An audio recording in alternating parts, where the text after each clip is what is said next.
దేవుడి నామానికి స్తోత్రములు. ఈ ఉదయకాల సమయంలో మీ అందరికీ కూడా నా హృదయపూర్వకమైనటువంటి వందనాలు తెలియజేస్తున్నానండి. ఈ దినము దేవుడు మీతో మాట్లాడుతున్నటువంటి మాట ఏంటంటే, దేవుడంట మీకోసం నిర్ణయం తీసుకున్నాడట. ఎంత అద్భుతమైనటువంటి మాట! దేవుడి నిర్ణయమును ఎవరు కూడా మార్చలేరు. ఆయన తీసుకున్న నిర్ణయమును ఆయనే మార్చగలడు. అంత శక్తిమంతుడు ఆయన. కానీ ఎవ్వరు కూడా దానిని మార్చలేరు. దేవుని బిడ్డలరా, దేవుని నిర్ణయమును మార్చలేరు.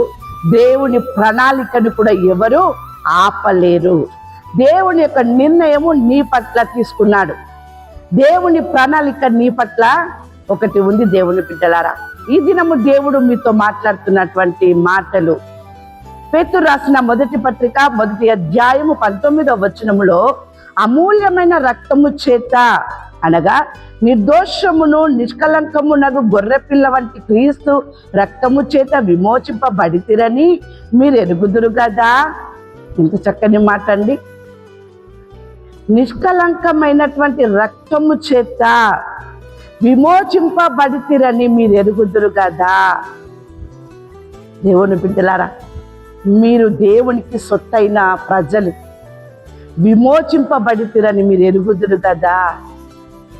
దేవుని రక్తము ద్వారా దేవునికి మీరు సొత్తైనటువంటి బిడ్డలుగా అయినారు. ఆయన బిడ్డల పట్ల ఆయన ఒక నిర్ణయం తీసుకున్నాడు. ఆయన బిడ్డల పట్ల ఆయన ఒక ప్రణాళిక కలిగి ఉన్నాడు. ఆయన చిత్తమును నెరవేర్చబడడానికే తల్లి గర్భంలో నీవు రూపింపబడక మునిపే ఆయన నిన్ను జ్ఞాపకం చేసుకొని ఉన్నాడు. దేవుని బిడ్డలారా, ఎందుకో తెలుసా? ఆయన నిర్ణయము నీ పట్ల నెరవేరాలని, ఆయన ప్రణాళిక నీ పట్ల జరగాలి అని చెప్పేసని దేవుని వాక్యం సెలవిస్తా ఉంది కదా. ఇక్కడ యెషయా గ్రంథము 41వ అధ్యాయము 13వ వచనం, నీ దేవుడైన యెహోవానగు నేను, భయపడకుము, నేను నీకు సహాయము చేసేదనని చెప్పుచు నీ కుడి చేతిని పట్టుకొనిచున్నాను. నువ్వు ఏ నిర్ణయం తీసుకున్నావో, ఏ ఆలోచన కలిగి ఉన్నావో, నువ్వు భయపడకు. నీ నిర్ణయము కన్నా నీ పట్ల దేవుని నిర్ణయము గొప్పది. నీ ప్రణాళిక కన్నా నీ పట్ల దేవుని ప్రణాళిక గొప్పదై ఉన్నది గనక దేవుడు అంటున్నాడు, నీ కుడి చేతిని నేను పట్టుకొనిచున్నాను, నేను నీకు సహాయము చేసేదను, నువ్వు భయపడకు అని చెప్పేసి ఆయన మాట్లాడుతూ వాక్యం సెలవిస్తూ ఉంది కదా. యెషయా గ్రంథం 41వ అధ్యాయం 12వ వచనములో, నీతో కలహించు వారిని నీవు వెతుకుదువు గాని వారిని కనుగొనలేకపోదువు, నీతో యుద్ధము చేయవారు మాయమైపోదురు. ఎంత చక్కని మాట! నీతో ఎవరైతే కలహించు వారుగా ఉంటున్నారో వారిని నువ్వు వెతుకుదువు కానీ వారిని కనుగొనలేకపోదువు. ఎందుకో తెలుసా? దేవుడు వారిని నాశనం చేసి ఉన్నాడు.